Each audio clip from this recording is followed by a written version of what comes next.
Dieu m'a parlé à moi à travers un chien. Pas possible, Gershom. Je vous explique l'expérience. Je vais vous détendre ce matin.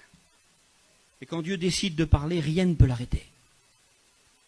Je suis responsable avec des frères d'une église dans l'est de la France, un petit pays qui s'appelle Lure. Il y a 6 ans que je suis responsable de l'église, et il y a 3 ans, j'ai vécu un découragement. Et je me suis placé devant Dieu au début de l'été, puis j'ai dit, Seigneur, voilà, je voudrais me remettre en question par rapport à l'église. Est-ce que je suis à ma place? Est-ce que je ne suis pas à ma place? Puis j'ai parlé à Dieu. J'ai dit, Seigneur, je me place devant toi toute l'été. Mais dis-moi ce que j'ai à faire. Vous savez ce que j'ai fait avant? J'ai dit à Dieu, peu importe ce que tu me diras, je le ferai. Mais c'était important, parce que si le Seigneur il me disait, sors de l'église, j'avais prévenu les anciens de l'église, j'avais dit, les frères, je vis une expérience, j'attends que Dieu me parle. Si Dieu me demande de rester en place, je reste en place.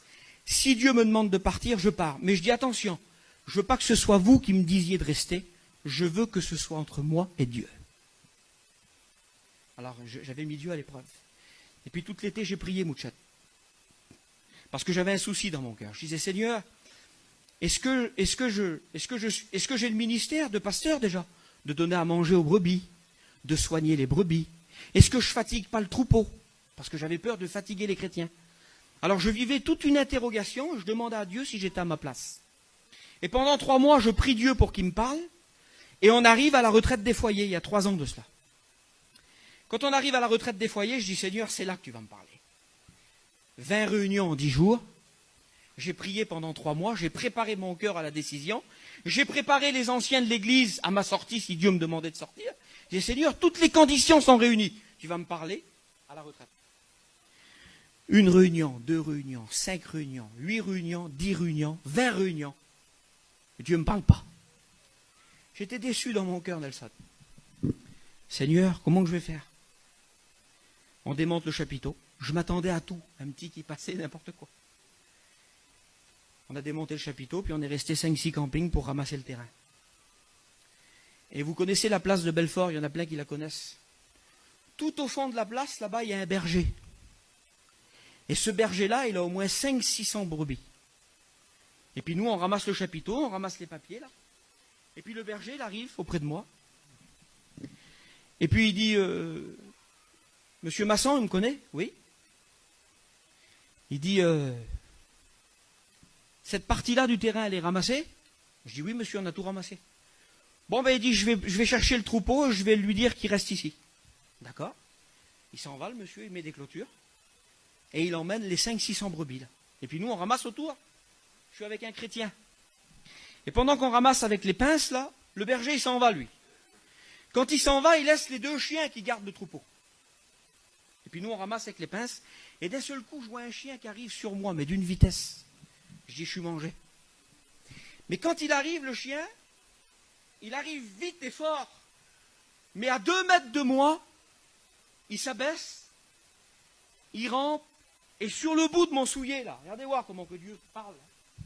Sur le bout de ma chaussure, là, il dépose une pierre, le chien. Je dis, Seigneur, il n'est pas bizarre, le chien. Puis le garçon qui est à côté de moi, il dit, il me fait peur, le chien. Trop intelligent. Écoutez aussi.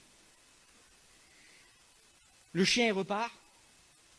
Il revient d'une vitesse. Je dis, Seigneur, il va nous rentrer dedans.